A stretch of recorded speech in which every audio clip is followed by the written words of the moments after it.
What's up, everybody? Ben Rasa and Matt Gajewski here, and we are back talking more college football bowl season. It continues, it rolls on, and we have a ton of games in the upcoming slate here, and we want to break down all of them. We are doing a little different. Normally, we hop in, we give you our 3 best bets.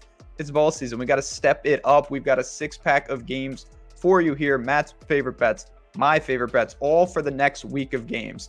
Before you dive in, hit that like button, subscribe to the channel. We love the community here and we appreciate it. And I do want to say we're going in order. So if you're looking for which games we are covering the next week of bowl games, taking us up to December 28th. After that, we're going to have more and more content, betting you and all those things. But Matt, we've got a week of games. We got about 8 of them. And I know there's a couple spots that you have your eye on. Yeah, it's been a fun bowl season. I think there's a lot of edges to be gained. Right now, we missed most of the edges in terms of line movements. I think one of the bigger edges you can capture is just the COVID climate right now. We saw UTSA last night missing upwards of 20 players due to the flu, COVID, NFL draft opt-outs, and we didn't have that information ahead of time.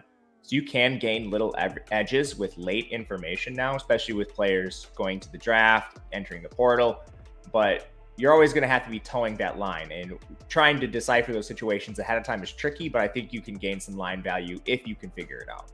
No doubt about it. All right, let's dive in. We've got December 23rd, the Gasparilla Bowl. This is the first bet that you were kind of drawn to. UCF versus Florida. Florida is around a 6.5-point favorite. Gators have the talent. Will you lay the points? I think that's the only spot to look at right now. And it's just a difference in competition. We've seen Florida struggle against a couple opponents, but UCF is not the same team they were last year.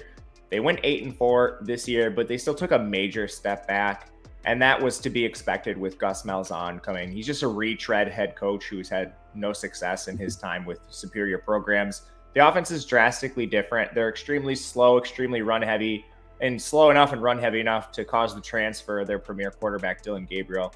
So they're going to be trotting out Mikey Keene, who has shown next to nothing as a passer. He's not mobile, and he can't throw the ball either. So immediately, if Florida can score in this game, which I think they should be able to, I don't see any path to UCF playing from behind in this contest. Florida will have some opt-outs. They're big programs, so you need to watch this. But right now, I don't see anything but value in the Gator side. Yeah, they'll have some opt-outs, but they also have, elite program depth. They recruit at an extremely high level. Emory Jones, correct me if I'm wrong, he's in the portal, but he's going to play. That is the word right now, yes. Yeah, so even though they've got some issues and a new regime change, I think that they're going to be all right, and I'm with you. I would lay the 6.5 with the Gators, even 7, obviously not ideal, but you can do that. Next game up, I want to talk about, and this is one on Betting You, our podcast, which you should watch every week. We talked about this game very early, and we caught an amazing number. The spread has ballooned in the Hawaii Bowl, Memphis versus Hawaii. Memphis is up to an 8.5-point favorite. We got them well inside a touchdown. This is because of all the departures on the Hawaii side. They've lost their quarterback. They've lost their running back. They've lost a ton of production. I think that you can still look to Memphis, even if you're being exotic, taking them as part of a parlay money line. I really feel confident in them, but I assume you think a lot of the value has been drawn out now that we're north of a touchdown. Yeah, for sure. You could have grabbed this inside of a touchdown early. I have a 4.5 ticket in favor of Memphis. They were the more talented team before the mass exodus of Hawaii players. So Hawaii lost their starting running back, their starting quarterback, among others, to the transfer portal. They just had a really bad coaching staff this year. Definitely not a fan favorite of the players. So that is the reason this line has ballooned.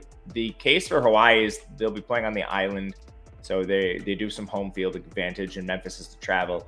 Memphis is losing their best receiver in Calvin Austin, but he's missed time throughout portions of the year. So being able to rely on depth they have at the position in their tight ends, I think they shouldn't be missing too much with him departing. Most of that is going to be on the Hawaii side.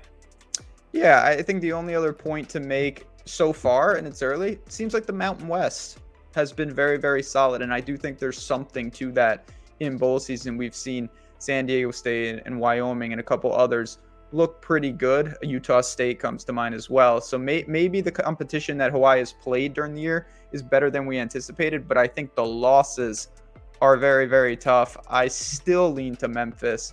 I have a better number than that's out there, but I'm on the Tigers all the way here. And I wanted to talk about this because the next game that we're going to talk about is the same story in the Quick Lane Bowl.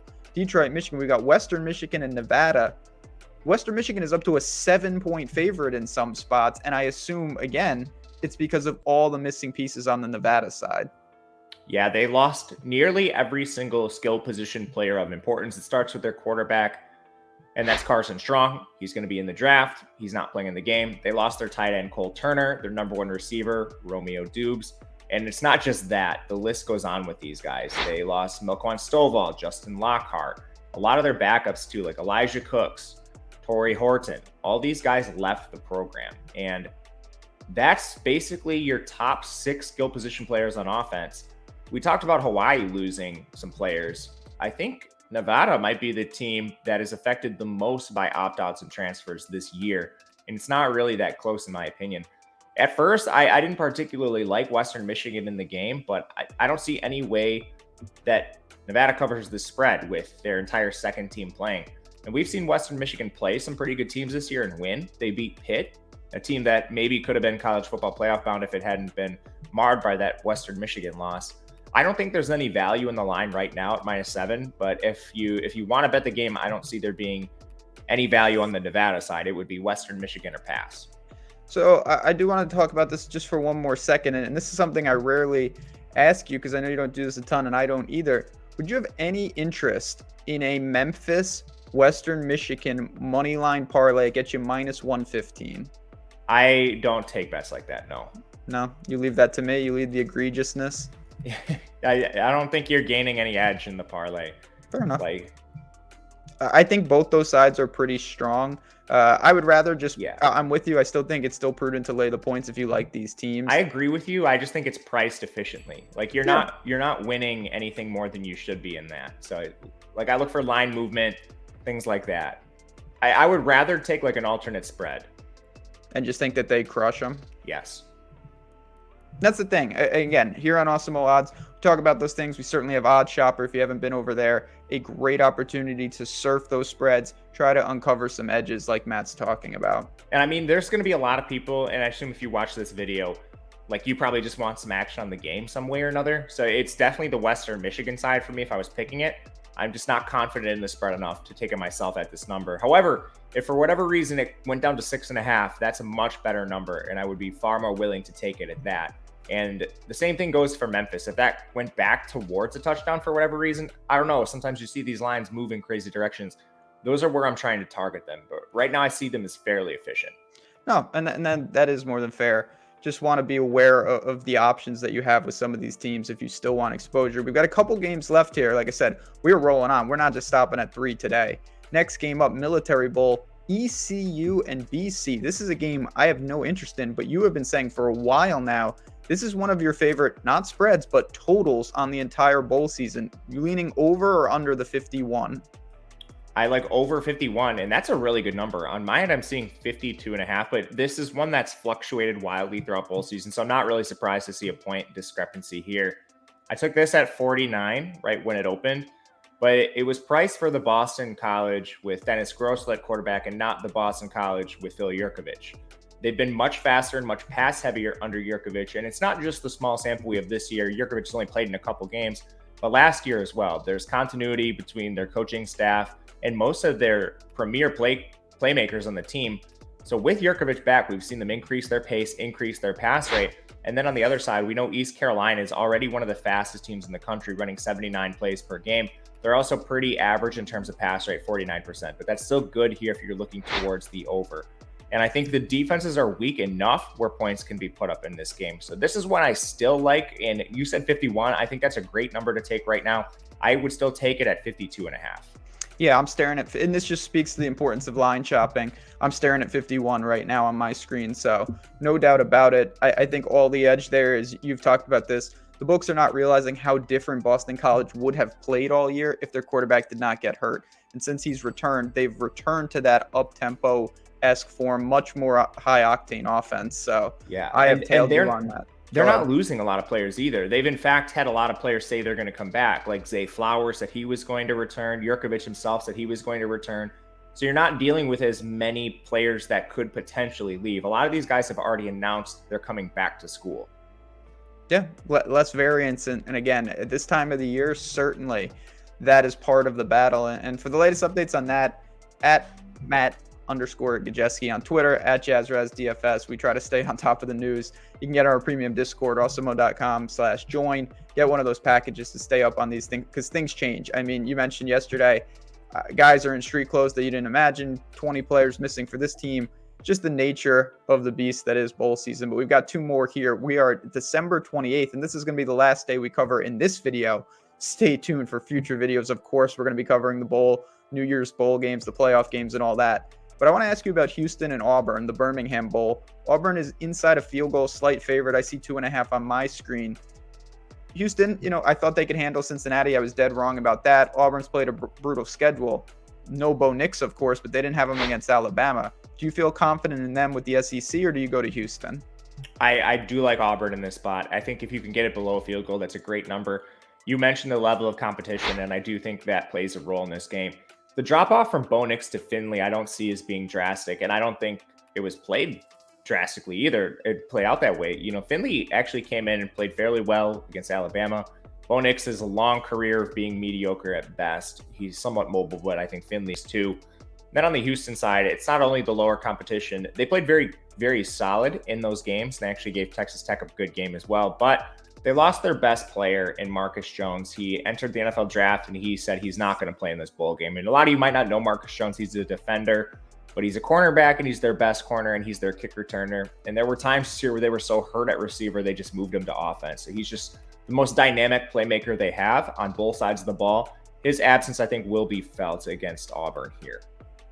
Another team, again, Auburn, extreme depth. They've got talent, particularly defensively. I assume that their running backs will be in that backfield. Yeah, that was one I accidentally missed, so thank you for bringing that up. Tank Bigsby entered the portal, and then Harsin somehow pulled a feather out of his cap and was able to get Tank Bigsby to leave the portal, come back to Auburn, the biggest recruiting feat he's performed this year, and he wasn't even the guy that initially recruited Tank Bigsby. And that's another reason why I don't think it matters a ton if Bo Nix leaves or not. You still have your premier running back there in Bigsby, who is a do-it-all back. He can play on third down, catch the ball, and we know what kind of runner he is. So that is something I think which is huge, which we cannot overstate. So thank you for bringing that up. I forgot about that. Yeah, I saw that same report, and I was stunned. And that is a true talk about feeling it. I think that they will feel the presence of Tank Bigsby. That is a big time runner. He was hurt during the year. I feel like West into volume. Then he surged back. He will be ready to go, and I think that's the key for Auburn. They have a great backup too. I mean, yeah, Shivers. He transferred. I'm talking about Hunter. Jarquez Hunter. Okay.